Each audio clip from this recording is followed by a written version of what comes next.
Perkenalkan, nama saya Irmawan. Nomor NIP saya 22.1.7.1.005. Di sini saya akan menjelaskan tentang glosarium pariwisata. Chapter 1, glosarium pariwisata. Pengertian kepariwisataan menurut Undang-Undang Nomor 10 Tahun 2009. Kepariwisataan adalah segala sesuatu yang berhubungan dengan penyelenggaraan pariwisata, merupakan suatu kegiatan perjalanan atau sebagian dari kegiatan tersebut yang dilakukan secara sukarela serta bersifat sementara untuk menikmati objek dan daya tarik wisata, sedangkan wisatawan adalah orang yang melakukan kegiatan wisata. Lingkup pembangunan kepariwisataan. Industri pariwisata, daya saing produk, kredibilitas bisnis. Destinasi pariwisata yaitu pemberdayaan masyarakat, pemberdayaan daya tarik wisata, pemberdayaan prasarana, pemberdayaan fasilitas umum. Pemasaran yaitu promosi secara terpadu dan berkesinambungan dengan melibatkan seluruh stakeholder. Kelembagaan pariwisata yaitu organisasi pemerintah, pemda, swasta, masyarakat, regulasi, dan sumber daya. Konsep terbagi menjadi dua, yaitu waktu luang dan rekreasi. Waktu luang yaitu waktu yang tersisa setelah kebutuhan dasar terpenuhi. Sedangkan rekreasi yaitu kegiatan saat waktu luang. Jenisnya rumahan, harian, pelancongan, atau sehari penuh, dan waktu dan wisata atau lebih dari 24 jam.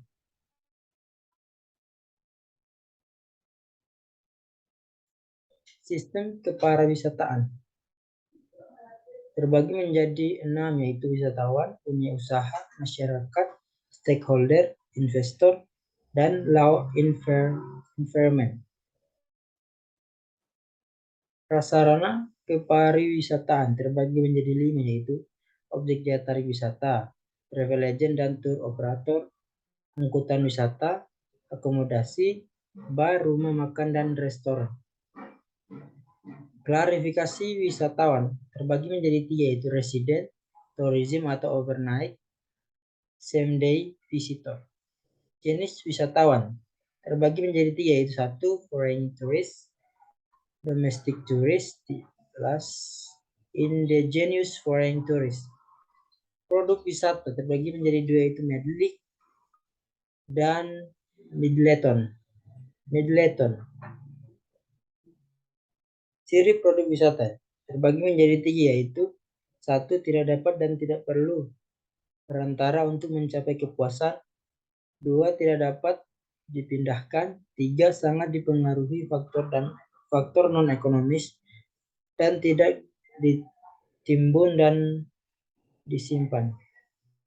Tipologi terbagi menjadi 4, yaitu 1, alam, 2, buatan manusia, 3, pariwisata, 4, kegiatan khusus.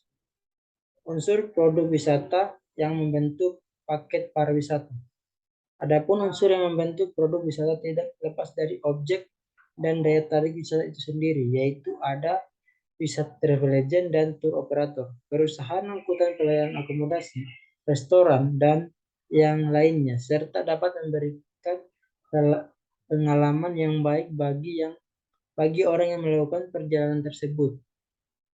Objek wisata terbagi menjadi 7, yaitu 1, wisata alam, 2, wisata belanja, 3, wisata budaya, 4, wisata kegiatan keagamaan, 5, wisata minat khusus, 6, wisata spiritual, 7, wisata seks.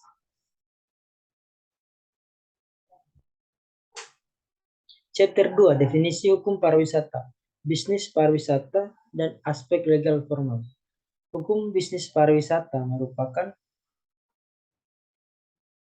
sistem perdagangan yang bersifat khusus, berobjek jasa, dan dapat dukungan dari sistem lainnya. Bisnis pariwisata merupakan aspek kegiatan kepariwisataan yang berorientasi pada penyediaan jasa pariwisata. Sifat khas perdagangan jasa pariwisata. terletak pada sifat dan bentuk objek, yaitu jasa.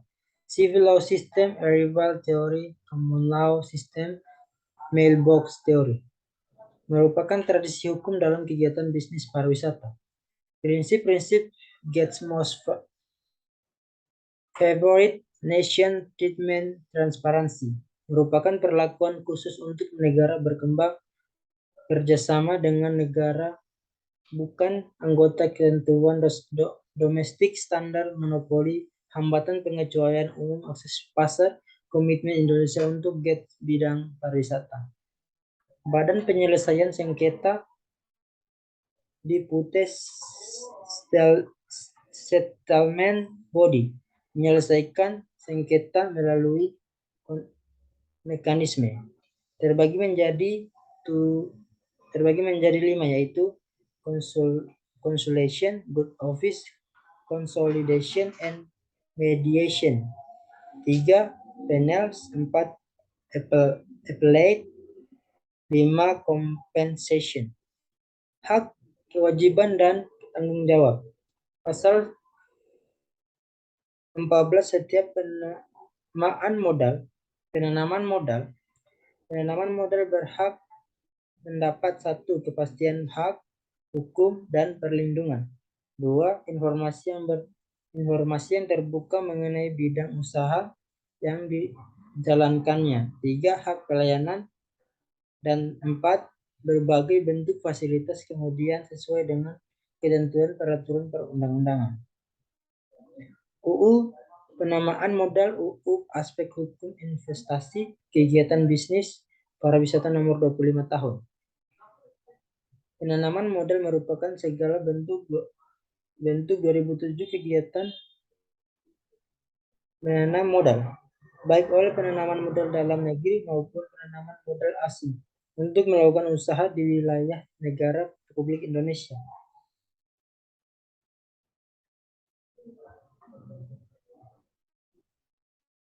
Kemudian pelayanan dan perizinan hak atas tanah sebagaimana dimaksud dalam pasal 21 huruf A dapat diberikan dan diperpanjang di muka sekaligus dan dapat diperbaharui kembali atas permohonan penanaman modal berupa 1.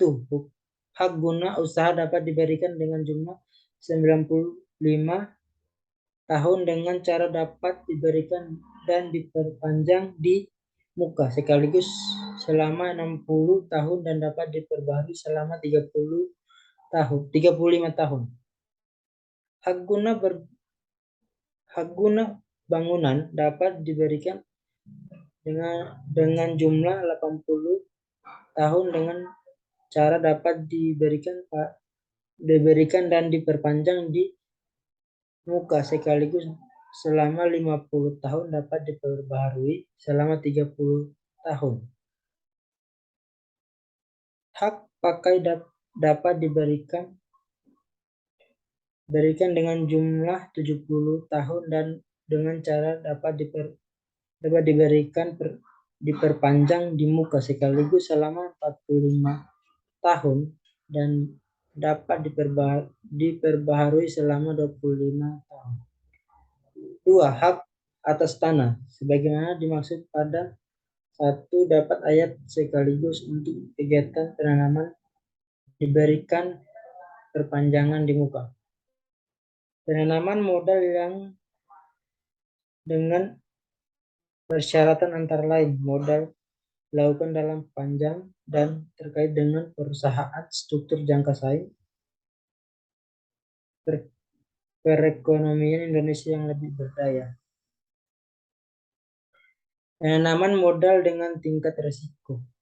Penanaman modal yang memerlukan pengembalian modal dalam jangka panjang sesuai dengan jenis kegiatan penanaman modal yang dilakukan. Penanaman modal yang tidak memerlukan area yang luas. Penanaman modal dengan menggunakan hak atas tanah negara. Penanaman modal yang tidak mengganggu